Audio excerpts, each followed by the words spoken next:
작년 연말에요, 대한민국 정부를 뒤흔든 사건이 하나 있었습니다. 바로 국방 예산에 정말 전례 없는 구멍이 뻥 뚫린 건데요. 오늘 이 미스터리를 한번 파헤쳐 보겠습니다.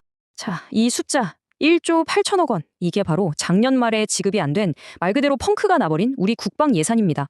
정말 어마어마한 금액이죠. 아니 대체 이 돈이 어디로 간 걸까요? 그리고 왜 국방이라는 어떻게 보면 가장 중요한 청구서조차 제때 내지 못하는 상황이 벌어졌을까요? 지금부터 그 진짜 이유를 한번 따라가 보시죠. 자, 먼저 이게 얼마나 심각한 일이었는지 그 규모부터 좀 살펴볼게요. 이게 그냥 뭐 행정착오 수준이 아니었거든요. 과연 이 돈이 어디에 쓸 돈이었고 누가 직접적인 피해를 봤을까요? 보시면 1조 8천억 원, 이게 그냥 서류에 찍힌 숫자가 아니에요. 당장 우리 장병들이 먹고 입는 식비, 피복비부터 시작해서 국가 방어의 핵심이죠. 현무미사일, 그리고 KF-21 전투기 개발 비용까지 말 그대로 국가 안보의 생명줄 같은 돈이었던 겁니다. 근데 문제가 여기서 그치지 않았어요. 이 피해가 고스란히 우리 장병들에게 돌아갔다는 겁니다. 정부 믿고 꼬박꼬박 부었던 적금을 크리스마스 이브에 받아야 하는데 일주일이나 밀린 거예요. 심지어 연말 마지막 날 저녁 8시가 다 돼서야 돈이 들어왔는데 이것도 은행 시스템이 마감되니까 국방부 직원들이 밤늦게 장병들한테 일일이 전화해서 수동으로 돈을 붙여줘야 하는 정말 웃지 못할 상황까지 벌어졌습니다. 사건이 터지자마자 정부 부처들이 서로 다른 말을 하기 시작합니다. 그러면서 진실은 점점 더 미궁 속으로 빠져들었죠. 기획재정부는 국방부가 신청을 너무 늦게 했다 이렇게 책임을 넘겼고요. 반면에 국방부는 아니다, 우린 제때 다 냈다. 국고 시스템에 기술적인 문제가 있었던 것 같다고 맞받아쳤습니다. 근데 이 해명이 좀 이상하죠?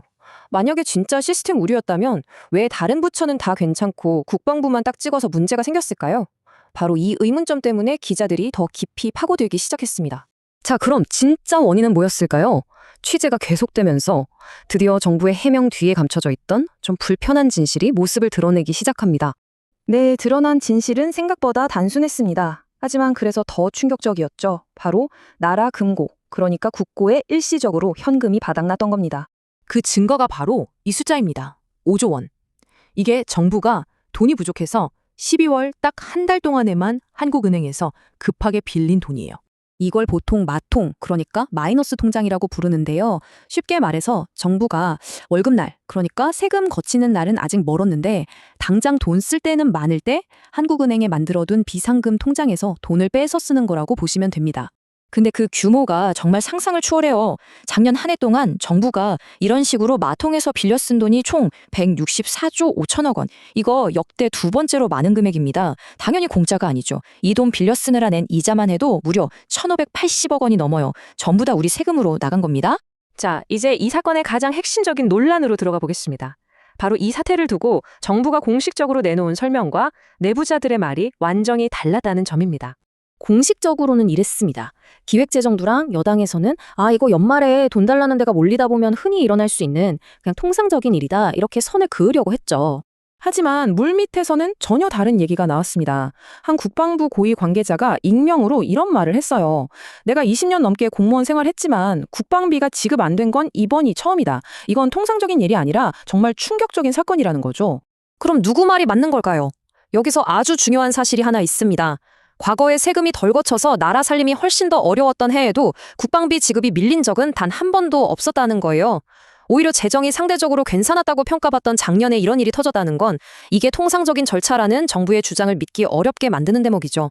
아니 그냥 한 번 돈이 늦게 나간 건데 이게 왜 그렇게 큰 문제일까요?